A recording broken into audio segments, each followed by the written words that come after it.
पूरे देश में आज रात 12 बजे से संपूर्ण देश में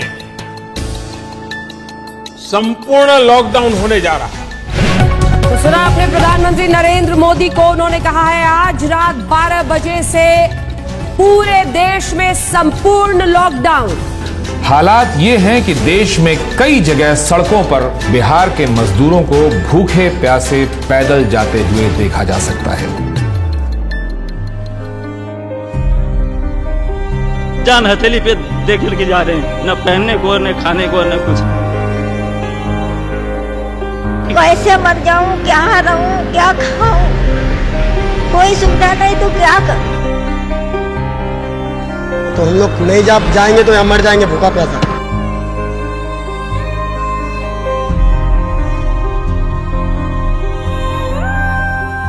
मेरे हस्बैंड खत्म हो गया, मेरा बाबू चला गया हमको छोड़ के।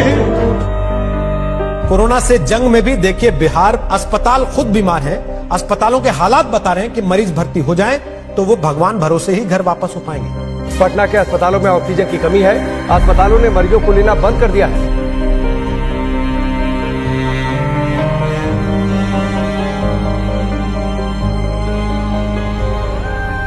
समझ लो ऐसी यादें हैं कि मरते दम तक नहीं भूल पाएंगे।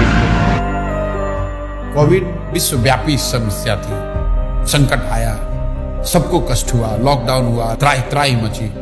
लेकिन पूरे देश में जो दुर्दशा बिहार के लोगों की हुई, लोगों ने बिहार के लोगों को घरों से निकाल दिया।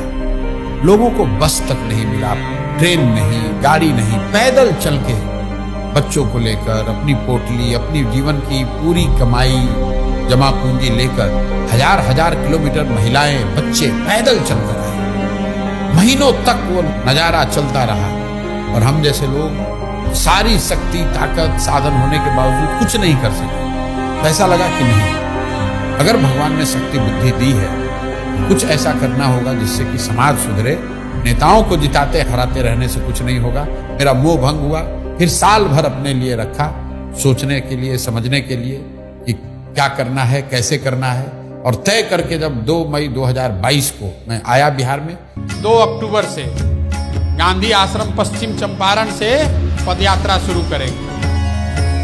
हर गांव, हर शहर, हर गली, हर मोहल्ले, हर पंचायत में पहुंचने के लिए पूरे बिहार में एक बार जाने का प्रयास करेंगे। जन सुराज क्या है? ये समाज की मदद से एक नई राजनीतिक व्यवस्था बनाने का प्रयास है। लहरा दो सरकशी का परचम, लहरा दो गर्दिश में फिर अपनी सरजमी का परचम, लहरा दो। पूरे बिहार में 3 बरस पैदल चल के आपके गांव समाज को मत कर आपके बीच से ऐसे आदमी को चुन कर निकालेंगे जिसके पीछे अपना पूरा पैसा, शक्ति, ताकत, बुद्धि सब लगाएंगे और आपके आशीर्वाद से उसको जिता कर लाएंगे। वोट चाहे जिसको भी दो, एक बार वोट अपने बच्चों के लिए।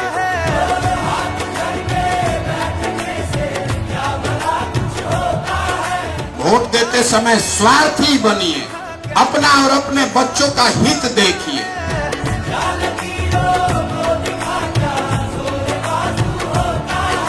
जन सुराज पदयात्रा किसी और पदयात्रा से बेहद अलग है। इसका लक्ष्य सुर्खियां बटोरना नहीं, लोगों के बीच जाना था, उन लोगों की समस्याएं, उनका दुख समझना था जो आजादी के 7 दशक बाद भी मुख्य धारा में नहीं पहुंच पाए। प्रशांत किशोर उस बिहार को ढूंढने निकले थे जो विकास की दौड़ में इतना पीछे छूट गया था कि वहां उम्मीद की कोई किरण तक नहीं पहुंचती थी, जिसे देश के सभी नेताओं और दलों ने न सुधर पाने वाला राज्य मान लिया था। जन सुराज पदयात्रा का कोई समय निर्धारित नहीं है। जब तक एक पंचायत की सभी समस्याओं का पता न चले, अलग अलग समाज और वर्गों के लोगों की मुश्किलों का पता न चले, तब तक प्रशांत किशोर उसी पंचायत में रहते। बिहार में ये पहली बार हो रहा था कि कोई व्यक्ति पायदान में खड़े आखिरी शख्स तक पहुंच रहा था, उससे बात कर रहा था।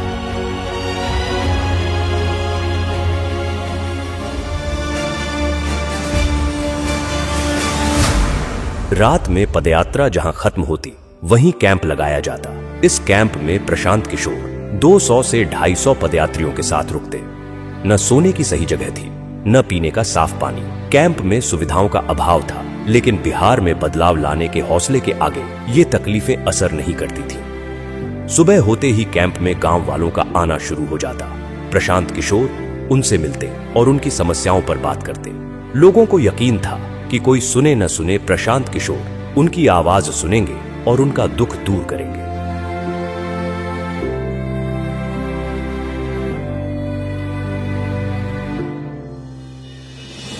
पदयात्रा हर वक्त चुनौतियों से भरी हुई थी। हर पल एक इम्तिहान था।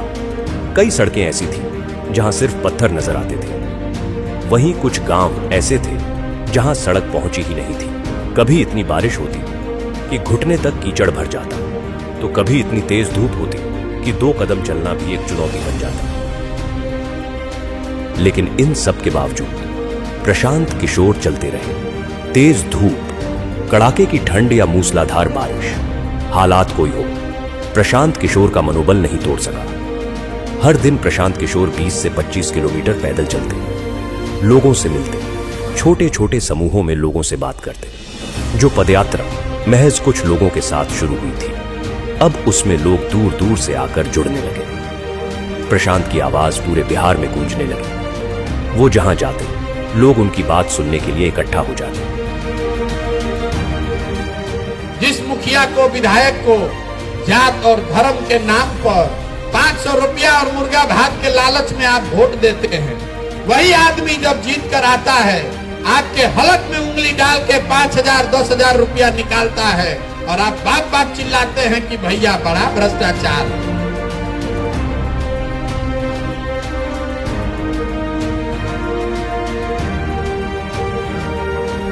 लेकिन इसी बीच कुछ ऐसा हुआ जिसने सबकी सांसें अधर में लटका दी। लगातार खराब रास्तों पर रोजाना 20 से 25 किलोमीटर चलने की वजह से प्रशांत किशोर की कुछ मांसपेशियां फट गईं। वो चलने फिरने में असमर्थ हो गए। डॉक्टर ने उन्हें कुछ हफ्ते आराम करने की सलाह दी।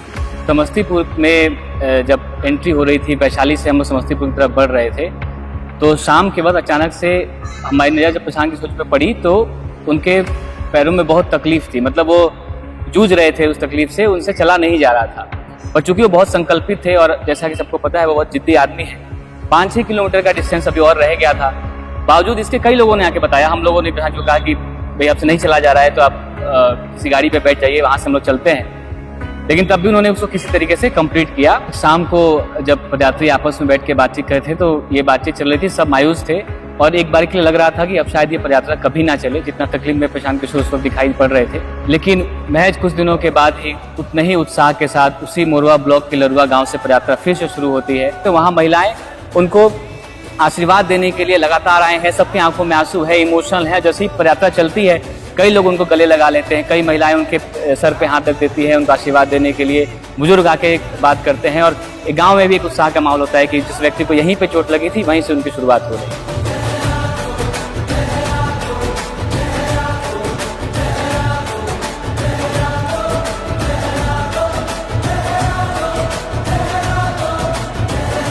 कई लोग हमको कहते हैं भैया बड़ा कठिन काम ले लिए। मेरे घर वाले, मेरे दोस्त मित्र, जानने वाले, सहयोगी सब यही कहते हैं ये तो बहुत कठिन काम आपने ले लिया है। मैं कहता हूँ भाई कठिन है इसलिए मुझे करना है, कोई दूसरा नहीं हिम्मत करेगा इसलिए मुझे करना है।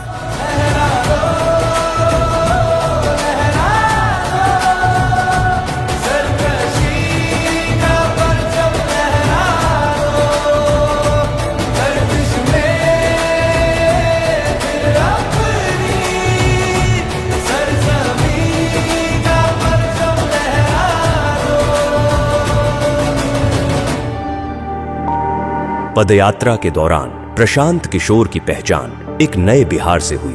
वो बिहार जो आंकड़ों से कहीं ज्यादा गरीब है। बिहार जितना आंकड़ों में गरीब दिखता है और जब आप उसको इन पर्सन फील करते हो तो दोनों में जमीन आसमान का फर्क है। क्या वो इन पर्सन और भी ज्यादा बहुत भयानक दिखता है।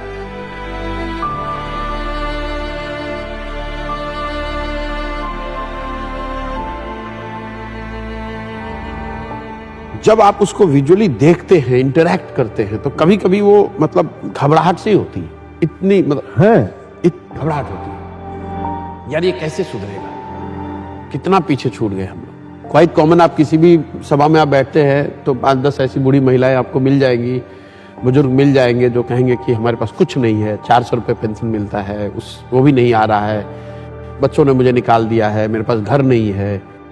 वो घबराहट होती है मुझे, घंटों में सोचता हूं कि यार कैसे वो मैनेज कैसे करते हैं 400 रुपये में।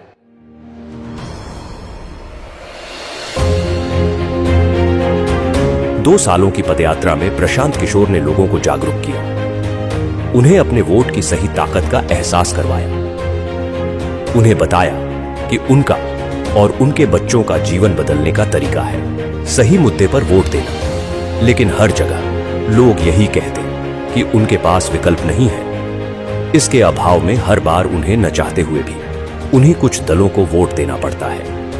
इसी सवाल के गर्भ से निकला जन सुराज अभियान को राजनीतिक स्वरूप बनाने का विचार। जन सुराज के 1 करोड़ से ज्यादा संस्थापक सदस्यों के साथ चर्चा की गई, हर बात पर बारीकी से बात की गई और इसके बाद सबकी सहमति से तय हुआ कि इस अभियान को अब राजनीतिक दल का स्वरूप देना जरूरी है ताकि बिहार की विकल्पहीनता खत्म हो।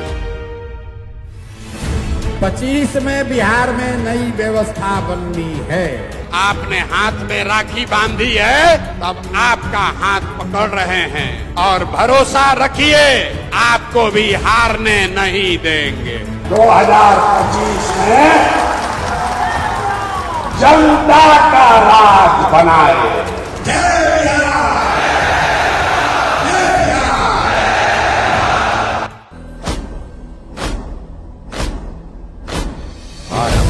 प्रचंड बोल मस्तकों के झुंड, आज जंग की घड़ी की तुम हार दो।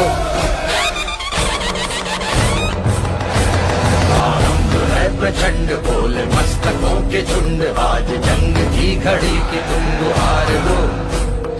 मान वान शान या कि जान गाहो दान, आज धनुष के बाण पे उतार दो। आरंभ है प्रचंड, मन करे सो प्राण दे, जो मन करे सो प्राण ले, वही तो एक सर्वशक्तिमान है। विश्व की पुकार है, ये भागवत का सार है कि युद्ध ही तो वीर का प्रमाण है। जो लड़ सका है वो ही तो महान है। जन सुराज को आधिकारिक तौर पर जन सुराज पार्टी के तौर पर स्वीकार कर लिया गया है।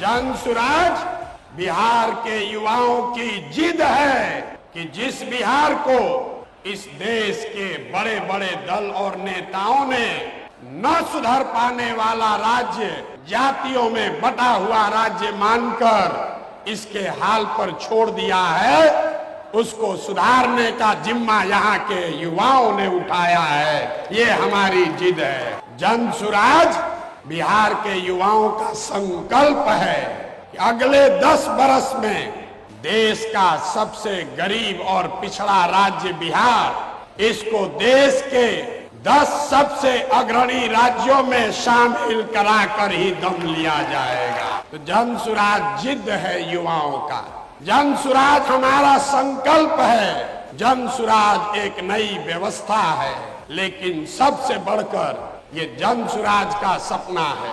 अपने जीवन काल में हम लोग ऐसा भी दिन देखना चाहते हैं जब हरियाणा, पंजाब, गुजरात, महाराष्ट्र से लोग बिहार में रोजी रोजगार करने आए, तब मानेंगे कि बिहार में विकास हुआ है।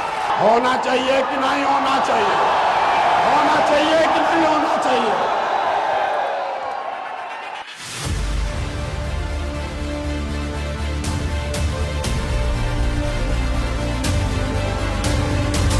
कार्यवाहक अध्यक्ष जिसको नियुक्त किया जा रहा है, जिनके नाम पर सबकी सहमति है। वो सज्जन यहाँ मधुबनी के हैं जिनका नाम है मनोज भारती। ये इसलिए नहीं है कि ये दलित समाज के हैं, ये काबिल हैं जो दलित समाज के भी हैं। ये पहला ऐसा दल होगा जहां पर उम्मीदवारों का चयन जनता के द्वारा किया जाएगा। जनसुराज अपने संविधान में लिख रहा है राइट टू रिकॉल। अगर टिकट पाने के बाद, आपका वोट लेने के बाद भ्रष्टाचार चालू किया तो उसका चाबी आपके हाथ में है। 2.5 वर्ष में उसको वापस बुलाया जाएगा। जनसुराज पार्टी का जो आधिकारिक झंडा होगा उसमें महात्मा गांधी के साथ साथ संविधान निर्माता बाबा साहब अम्बेडकर का चित्र भी शामिल किया जा रहा है। कमर कस लीजिए, जंग की शुरुआत ठान दी है, अब हम लोग पीछे हटने वाले नहीं हैं। जय बिहार, जय बिहार, जय बिहार, जय बिहार, जय बिहार। प्रशांत किशोर ने आज अपनी नई पार्टी लॉन्च की। पार्टी का नाम है जन सुराज पार्टी। इस मौके पर पटना के वेटरनरी ग्राउंड में प्रशांत किशोर ने बड़ा कार्यक्रम किया। उन्होंने कहा कि वो बिहारियों के सम्मान के लिए काम करेंगे। पार्टी के झंडे पर बापू और बाबा साहब दोनों की फोटो।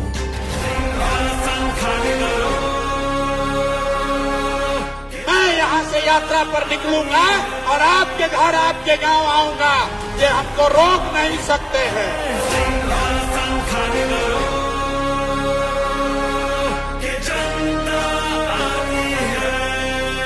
6 महीने के लिए कमर कस लो और अपने इस बेटे, अपने भाई पर भरोसा रखिए।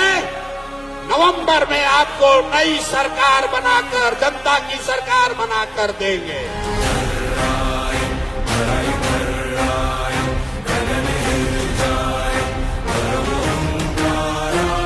आप हमारे साथ आइए, हमारे साथ आइए और पूरे देश के राजनीति का निडिल घुमाकर अगर बिहार के ओर न कर दिए तो आपका बेटा नहीं।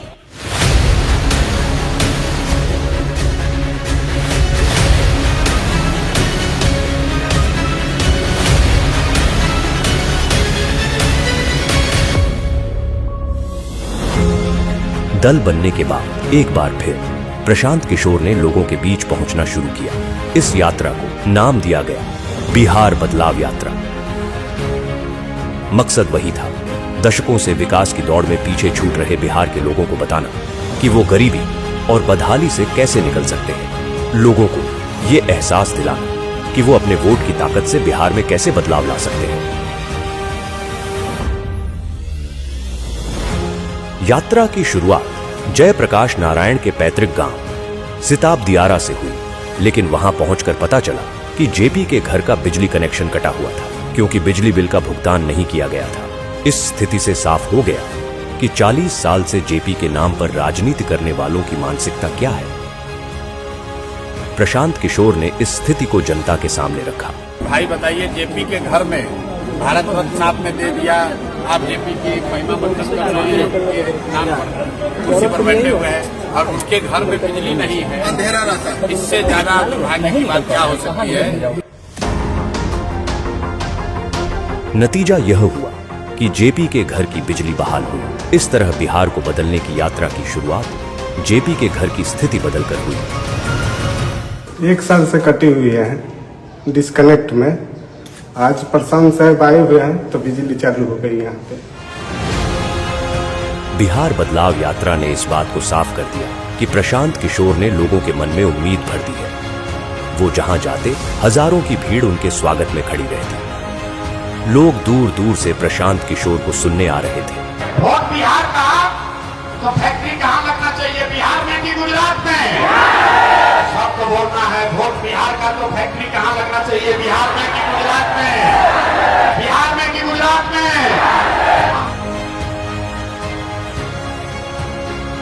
नीतीश कुमार को रखना है कि हटाना है? रखना है कि हटाना है? रखना है कि हटाना है? हाथ उठाकर बोलिए, रखना है कि हटाना है?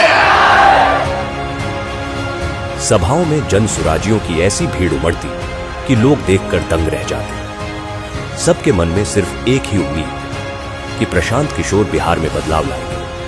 बिहार में बदलाव होना चाहिए कि नहीं होना चाहिए? होना चाहिए। अभी होना चाहिए कि 5 बरिस के बाद?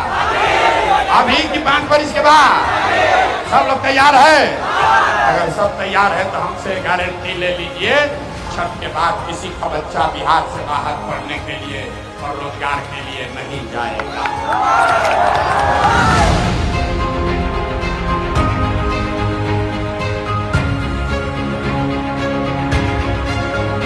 प्रशांत किशोर ने बिहार में इन 3 सालों में जो करके दिखाया है, उसने बिहार की राजनीति की दशा और दिशा दोनों बदल दी है। प्रशांत जी को देखता हूँ आजकल घूम रहे हैं पूरा बिहार, गांव-गांव जा रहे हैं, बहुत परिश्रम कर रहे हैं। उनकी बातें तो बड़ी इंटरेस्टिंग और बड़ी फैक्ट वाली बातें करते हैं वो। प्रशांत किशोर जो है, इसमें कोई डाउट नहीं है कि एक शक्ति के रूप में एक ऑल्टरनेटिव पॉलिटिकल पार्टी के रूप में अपने को एस्टैब्लिश नहीं किया हो। मैं प्रशांत किशोर जी को फॉलो कर रहा हूँ क्योंकि उनकी बातें कनेक्ट करती हैं मेरे से। वो तथ्य रखते हैं सामने और सार्थक बातें करती हैं, पॉजिटिव बातें करते हैं। कास्ट या रिलीजन और इन सब से उठ के बहुत ही प्रैक्टिकल बातें। बिहार में प्रशांत काम कर रहा है, मुझे उनसे बड़ी आशा है। मुझे इनमें बड़ा तेजस्वी युवक दिखाई देता है जो बिहार का दर्द जी रहा है। 3 साल से गांव-गांव रोड वो घूम रहे हैं, लोगों के बीच में जा रहे हैं। ये इस चीज को मैं दाद देता हूँ, सलाम करता हूँ उस भावना। प्रशांत किशोर जी को जब मैंने अभी देखा लास्ट सम 2-3 इयर्स से बिहार के लिए बात करना, तो लगा कि नहीं, ये एक परिवर्तन करने की समय है और इस परिवर्तन के क्षण में मैं अगर उनकी ताकत नहीं बनूं पीछे से, तो फिर मैंने क्या किया? फिर मैं समझती हूँ कि ये भी एक मोमेंट है कि बिहार की जो परिवर्तन की बात है, सपोर्ट करने की जरूरत है उनको। भारत की जो राजनीति है, उसमें प्रशांत किशोर जैसे लोगों का बोलबाला होना ही चाहिए। प्रशांत किशोर तो बहुत बढ़िया आदमी, राजनीतिक सूझबूझ तो उनके अंदर सबकी है। अब तो हवाएं ही करेंगी रोशनी का फैसला, जिस दिए में जान होगी वो दिया रह जाएगा। वो आदमी गांव-गांव में जाकर के अब ऐसी स्थिति वो क्रिएट कर दिया है कि चर्चा हो रहा है उसका। कांधों लगा रहना और जाना, हर लोगों के गांव में बिना सिक्योरिटी के चलना, उतना हिम्मत के साथ चलना, तो मैं देख रहा हूँ एज ए जर्नलिस्ट। तो उस आदमी को सैल्यूट के सिवा हम कुछ नहीं कर सकते।